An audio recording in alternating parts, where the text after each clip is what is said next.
لو یہ بات درمیان میں موضوع سے تھوڑی سی ہٹ کے دیکھو، اسلام میں سب سے پہلے جان کی حفاظت ہے. یہی وجہ ہے کہ جان بچانے کے لیے خنزیر کھانے کی بھی شریعت نے اجازت دی. تو جان پہ کمپرومائز بولو نہیں کرنا چاہیے. دوسرے نمبر پر عزت ہے یا پیسہ ہے؟ عزت ہے. دوسرے نمبر پہ سب سے زیادہ جو چیز حفاظت کے لائق ہے وہ پیسہ نہیں ہے بلکہ کیا ہے؟ عزت ہے. تیسرے نمبر پہ سب سے زیادہ حفاظت کس چیز کی ہے؟ پیسے کی ہے. آج تینوں کی حفاظت کا مسلمان کے پاس سرے سے کوئی انتظام نہیں ہے. الٹے الٹے مشورے، الٹی الٹی باتیں. اکثر علماء جو شہید ہوئے نا ان کے متعلقین کی غفلت کی وجہ سے شہید ہوئے ہیں. کل ہم کہیں بیٹھے ہوئے تھے، کسی نے کہا کہ حضرت مولانا اسلم شیخوپوری صاحب آیا کرتے تھے ہمارے پاس بغیر کسی گارڈ کے. کتنا اللہ پہ اعتماد تھا، توکل تھا. ہمارے پاس آیا کرتے تھے بغیر کسی گارڈ کے. اتنے مشہور آدمی تھے. میں نے کہا اسی وجہ سے تھے، اب نہیں ہے. اسی وجہ سے تھے، اب نہیں. تو ہمارے ہاں سب سے سستی چیز انسانی جان انسانی جان ہے اور انسان کا خون ہے، اور جن میں علماء سب سے پہلے. عبرت ہی نہیں ہوتی نا. اتنے حادثات، اتنے واقعات، اتنی لاشیں گر چکی ہیں، اتنے. آپ ذرا اندازہ لگاؤ، حضرت مولانا یوسف الجھانوی شہید رحمۃ اللہ علیہ، ان سے بھی پہلے سے شروع کرو، گنتے گنتے تھک جاؤ گے، سلسلہ ختم نہیں ہوگا. پھر بھی وہی مکھنچوں والی باتیں، بیکار قسم کی باتیں، فضول قسم کی باتیں. اور سب کا سب کے بارے میں یہی حال ہے، اپنے بارے میں بھی یہی ہے. ہماری گلی محلے میں صبح و شام موبائل سنیچنگ، ڈکیتیاں، فائرنگ. گارڈ رکھنے کے لیے اب جا کے 20 سال کے بعد جا کے گارڈ رکھا گیا ہے گلی میں. وہ بھی پتہ نہیں کتنے لوگوں نے ایسے تحریک چلائی جیسے تحریک آزادی چل رہی ہو، کوئی نیا ملک بنانے کی بات ہو رہی ہو. لوگوں کی جیب سے پیسے ہی نہیں نکلتے. او بھائی، موبائل سنیچنگ ہو رہی ہے، ڈاکو گلی گلی محلے میں ذرا سی بات پہ جان لے رہے ہیں. کچھ تو کرو.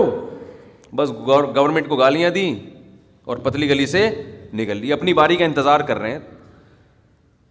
گورنمنٹ کو آپ اچھا کہو، برا کہو، ڈاکو اپنے مفاد کے لیے آپ کی جان 2 منٹ میں لے گا، معذور کر دے گا آپ کو.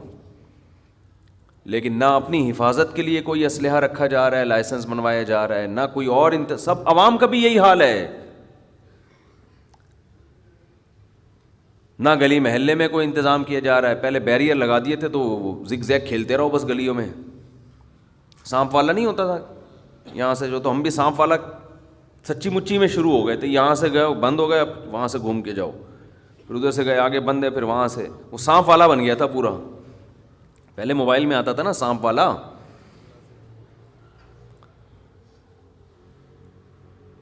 کہیں گٹر کا ڈھکن کھلا ہوا ہو، انتظار کر رہے ہوتے ہیں 25-30 آدمی گر کے مریں گے تو پھر ہم اس ڈھکن کو بند کرنے کی کوشش، کوئی خیال نہیں ہوتا. نہ اپنی حفاظت، نہ اپنے اہل و پھر گھر میں بھی اپنے ماں باپ کے ساتھ بھی یہی حشر ہے. آپ کے والد کا اگر بلڈ پریشر ہائی رہتا ہے تو آپ پر واجب ہے کہ آپ بلڈ پریشر مشین گھر میں خرید کے رکھیں. میں تو سمجھتا ہوں نہیں رکھو گے گنہگار ہوگے، اس لیے کہ آپ نے سینکڑوں جنازے دیکھے ہیں، سینکڑوں لوگوں کو فالج زدہ دیکھا ہے کہ جن کا بی پی ہائی ہوا اور فالج کا اٹیک ہوا، برین ہیمریج ہوا. سینکڑوں کیا ہزاروں دیکھ چکے ہوگے. تو آپ اپنے باپ، اپنی ماں کے بارے میں کیوں اس خوش فہمی میں مبتلا ہو کہ ان کا بلڈ پریشر ہائی نہیں ہو سکتا. جو ٹارگٹ کلر ہوتے ہیں نا، جو دہشت گرد ہوتے ہیں، ان سے اتنے بندے نہیں مرے ہیں جتنے بلڈ پریشر نے مارے ہیں. یہ کامن بیماری بن چکی ہے. لیکن کوئی خیال بولو ہے گھر میں کسی کو خیال؟ تو میں نے تو جب یہ سنا نا کہ بلڈ پریشر سے اتنے تو میں نے سب سے پہلے گھر میں لا کے بلڈ پریشر مشین رکھی. اپنی والدہ کے لیے، اللہ ان کی مغفرت فرمائے، انتقال ہو گیا. ہم نے کہا پہلے تو یہ گھر میں رکھو, ذرا سی طبیعت خراب ہو پہلے بی پی آدمی خود چیک کر لے, کیونکہ بلڈ پریشر تو خاموش قاتل ہے, ایسے اڑاتا ہے کہ آپ کو پتہ بھی نہیں چلتا. اپنی زندگی میں میں نے ڈاکٹروں کو روتے ہوئے دیکھا ہے کہ ہم نے بی پی چیک نہیں کیا, گردے خراب ہو گئے ہمارے. ایسے سسک سسک کی دنیا سے جاتے ہوئے دیکھا ہے اچھے اچھے ڈاکٹروں کو. تو ایک بیماری جب کامن ہے, جب پھیل گئی ہے, سبھی کو ہو رہا ہے, تو یار تھوڑا احتیاط کر لو بھائی. احتیاط بھی نہیں کرو, چیک تو کر لو کہ ہے, مجھے یقین آ جائے, ایمان آ جائے کہ ہاں بھائی ہے. پھر بے شک مرو تو سوچ سمجھ کے مرو گے کہ یار میں مرنے پہ ہی راضی ہوں, بی پی ہائی ہے, میں 6 انڈے کھاؤں گا میں. کئی لوگوں کو ہم نے دیکھا ہے بی پی ان کا ہائی ہوا ہے, گھر والوں کو پتہ نہیں, ابا کو 3 انڈے کھلا دیے انہوں نے, ابا کو سری پائے کا سالن کھلا دیا. اب آپ بتاؤ یار, وہ دہشت گرد آ کے گولی سے مارتا, نشانہ بھی خطا ہو سکتا تھا, گھٹنے میں بھی لگ سکتی تھی, کیا خیال ہے؟ اور یہ بھی ہو سکتا تھا اس کی بندوق ہی نہ چلے. لیکن جب بی پی بندے کا اتنا ہائی ہوا ہے, آپ نے اس کو 3 انڈے اپنے ابا کو آپ اپنے مبارک ہاتھوں سے کھلا رہے ہو, ابا پائے پکے ہوئے کھائیے پلیز, اب یہ گھٹنے پہ جا کے نہیں لگے گا اب یہ نشانہ خطا نہیں ہوگا, اب یہ ڈائریکٹ برین ہیمریج کرے گا, یہ ڈائریکٹ دماغ کی رگ پھاڑے گا, یہ جا کے یہ ہارٹ اٹیک کا ذریعہ بنے گا, کچھ بھی ہوگا. تو مر رہے ہیں لوگ, عمریں ختم. عمر کوئی, آپ قبرستان جا کے ذرا لوگوں کی عمر تو دیکھو نا, ایج دیکھو کتنی ہے لوگوں کی. میں نے تو سروے کیا ہے 60, 55, 50, 90% 55, 60 کے اندر اندر نظر آئیں گے آپ کو 90%. کوئی ایک آدھ سینکڑوں میں ہوگا جو جی 70 سال یا 75 یا 80 سال. تو یہاں بھی غفلت ہے. سب سے پہلے کیا ہے اسلام میں؟ بولو, جان. وہ ہر قیمت پہ بچانی ہے, کیونکہ یہ ایک ایسی نعمت ہے جو ایڑیاں رگڑ لوگے لیکن دوبارہ نہیں ملے گی. ہندو کہتے ہیں 7 جنم ہے, اسلام کہتا ہے بس 1 جنم, دوبارہ یہ روح دنیا میں نہیں آئے گی. حضرت عیسیٰ علیہ الصلاۃ والسلام دنیا میں آئیں گے, لیکن وہ بھی زندہ ہیں, ابھی تک ان پر موت واقع ہوئی نہیں ہے. اللہ ایسے بھی تو کر سکتا تھا نا کہ عیسیٰ علیہ السلام کو موت واقع کر دیتا, پھر دوبارہ زندہ کر کے لے آتا. اللہ نے کہا نہیں, میرا قاعدہ ہی نہیں ہے, گیا دنیا سے تو گیا بس. تو ان کو اللہ نے زندہ آسمانوں پہ اٹھا لیا کہ ایک ہی دفعہ میں موت واقع ہوگی. تو جو چیز ایک دفعہ مل کے دوبارہ کسی قیمت پہ نہ ملنے والی ہو, اس کو تو ویسے ہی انسان, وہ تو چرس بھی ہو تو رکھتا ہے سنبھال کے, بھائی یہ مجھے بعد میں عجائب گھر میں بھی نظر نہیں آئے گی, لیکن اس کو رکھ لو یار ایک یادگار کے طور پہ, کہ اگرچہ میرے کام کی نہیں ہے, میرے استعمال کی نہیں ہے, لیکن دیکھ تو لو نا. تو کیا زیادتی ہو رہی ہے. گارڈ, جو علماء کو گارڈ رکھو 2 ٹینشن ہے, جو سیکیورٹی گارڈ رکھتے ہیں علماء, پھر جو حفاظت کی بات کرو تو ٹینشن, بس اس میں جو غفلت چل رہی ہے. دوسرے نمبر پر ہے اسلام میں عزت. جہاں عزت جا رہی ہو, دولت جا رہی ہو اور جان بچ رہی ہو, تو کیا کرنا ہے؟ جان بچانا ہے. جہاں عزت جا رہی ہو پیسہ دے کر, تو پیسہ بچانا ہے یا عزت بچانی ہے؟ عزت بچانی. پیسے کو داؤ پہ لگا دینا ہے, اس لیے کہ انسان تو قابل تکریم ہے نا, اس کی انسانیت کا تقاضا ہے کہ وہ قابل عزت. اسی وجہ سے علماء کہتے ہیں کہ ایک شعبہ ایسا ہے جس میں پیسہ زیادہ ہے, عزت ختم. دوسرا شعبہ ایسا ہے جس میں پیسہ کم ہے لیکن عزت زیادہ ہے, تو ترجیح کس کو دینی ہے؟ عزت والے کو. سمجھتے ہو کہ نہیں سمجھتے؟ ہمارے ایک دوست نے مجھ سے پوچھا کہ مجھے جاب مل رہی ہے, بہت پیسہ ہے, لیکن ابا کہتے ہیں آرمی میں چلے جاؤ, کمیشن آفیسر بن جاؤ. اس میں اتنا جو ان کو جاب مل رہی تھی اس کے حساب سے اس میں پیسہ کم تھا. میں نے کہا عزت کس میں ہے؟ آفیسر بننے میں. آپ کے پاس پاور آئے گی, طاقت آئے گی, قوت آئے گی, پاورفل آدمی بن جاؤ گے آپ. تو میں تو مشورہ دوں گا کس کو ترجیح دو؟ آفیسر بنو. آپ سپریم کورٹ کے جج بن سکتے ہو،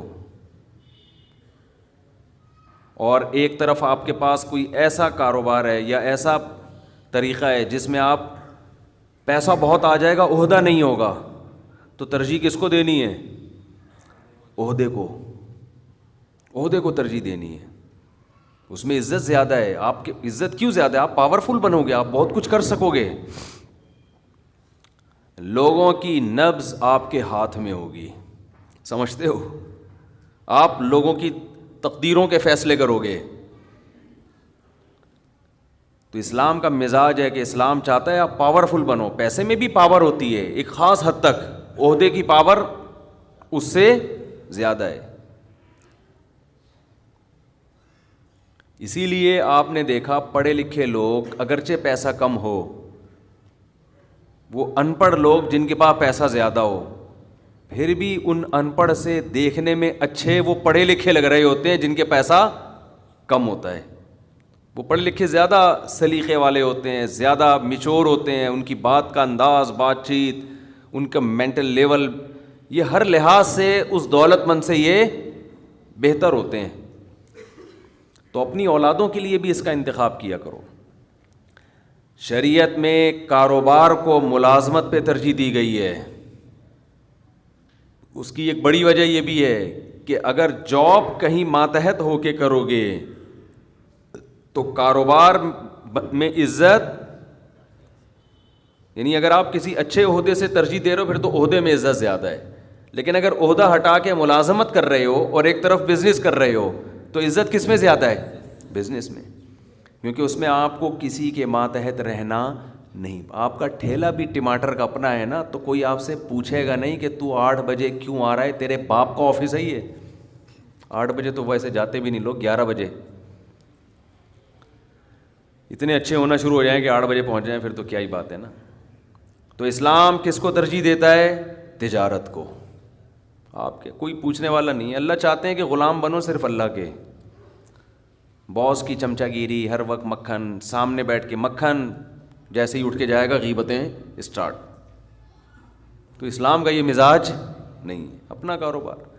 دیکھو یہ جو ٹھیلے لگاتے ہیں، ٹماٹر بیچتے ہیں، ان میں بھی ایک خودداری پیدا ہو جاتی ہے، خودداری۔ ان میں اکثر آپ کو غیبتوں والے نہیں ملیں گے، کام کیا، کاروبار کیا، شام کو رومال گلے کندھے پہ ڈالا، جا کے آرام سے سو گئے۔ دفتروں میں کیا ہو رہا ہے؟ چاپلو ملازم جو ہے نا، ملازم وہ تو بیچارہ ہر وقت چاپلوسی میں لگا رہتا ہے۔ عزت اور دولت میں جب تعارض ہوگا، اچھا اس میں بھی یہی بات ہے کہ چونکہ عزت اور پیسے میں جب ٹکراؤ ہوگا تو شریعت کہتی ہے عزت پہ کمپرومائز نہ کرو۔ ایسا پیشہ فقہا نے لکھا ہے۔ بہشتی زیور ایک کتاب ہے فقہ کی۔ فقہ کا مطلب کیا ہوتا ہے؟ قرآن و حدیث سے مسائل جو استنباط کیے ہیں فقہاء کرام نے۔ عام آدمی جب استنباط کرتا ہے تو اس کو ریسرچ سینٹر کہا جاتا ہے، ٹھیک ہے نا، آج کل کی زبان۔ جو فقیہ نہیں ہوتا اور جو بڑے بڑے علامے ماضی میں گزرے ہیں جن پر پوری امت نے اعتماد کیا، وہ جب کوئی کتاب لکھتے ہیں تحقیق کی تو اس کو کیا کہا جاتا ہے؟ فقہ کی کتاب۔ قرآن اور حدیث سے اسلامی قانون کو انہوں نے اخذ کیا ہے۔ تو اصل ہماری فقہ کی کتابیں عربی میں ہیں، اردو، فارسی، انگریزی میں نہیں ہیں۔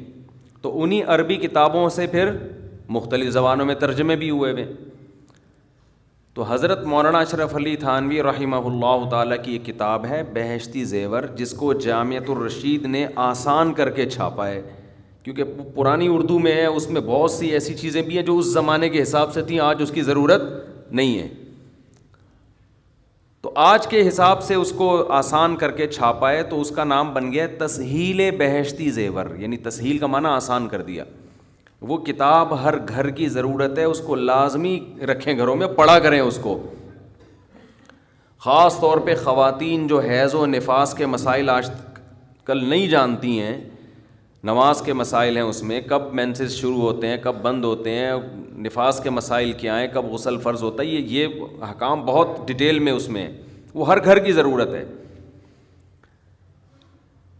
تو حضرت حکیم الامہ مولانا اشرف علی تھانوی رحمہ اللہ تعالی نے بہشتی زیور میں لکھا ہے کہ مسلمان کو چاہیے کہ وہ بھنگی کا پیشہ اختیار بولو نہ کرے، مل بھی رہا ہو تو نہیں، کیونکہ اس میں مسلمان کی بے عزتی اور پھر اسلام کی بے عزتی ہے. ایسا پیشہ اختیار نہ کیے. یہی وجہ ہے کہ آپ کو پتہ ہے بر صغیر میں آپ کو بھنگیوں کے شعبوں میں زیادہ 99.9% غیر مسلم ملیں گے, کیونکہ مسلمان یہ کام کرتے ہی نہیں تھے. کہتے ہم نہیں کریں گے, اگرچہ پیسہ مل رہا ہے, غربت سے مر جاتے تھے, غریب ہوتے تھے, تھوڑے میں گزارا کر لیتے تھے, لیکن وہ یہ کام نہیں کرتے تھے. اور بہت سارے کام ہیں, میں اس لیے ان کو ہائی لائٹ نہیں کر رہا کہ بعض لوگوں نے مجبوری میں وہ کام کیے ہوئے ہیں, تو میں خام خواہ میں کسی کو کیوں بدنام کرنے کی کوشش کروں. لیکن اصولی بات یہ ہے کہ آپ جو پیشہ اختیار کرتے ہیں نا, اس کا آپ کی کھوپڑی پہ بہت گہرا اثر پڑتا ہے. آپ کی سوچ اسی حساب سے بن جاتی ہے, آپ کے جو مینٹل لیول ہے نا وہ اسی حساب سے ڈاؤن ہونا شروع ہو جاتا ہے جو پیشہ آپ اختیار کر رہے ہیں. آپ نے کاروبار بنا لیا, لوگوں کی بغلیں صاف کر رہے ہیں بیٹھ کے آپ صبح شام, بزنس تو یہ بھی ہو سکتا ہے. لیکن تھوڑے دنوں میں کیا ہوگا, آپ کا جو دماغ ہے نا وہ اسی حساب سے ڈاؤن ہونا شروع ہو جائے گا. سر کے بال کاٹنا تو ٹھیک ہے, بغلیں نہ صاف کیا کرو بھائی لوگوں کی. بولو تو جاؤ خود ہی یہ گند اپنا خود صاف کرو جا کے, ہم سے کیوں کروا رہے ہو صاف. تو ہیئر کٹنگ تو چلو سمجھ میں آتا ہے, ٹھیک ہے بھائی.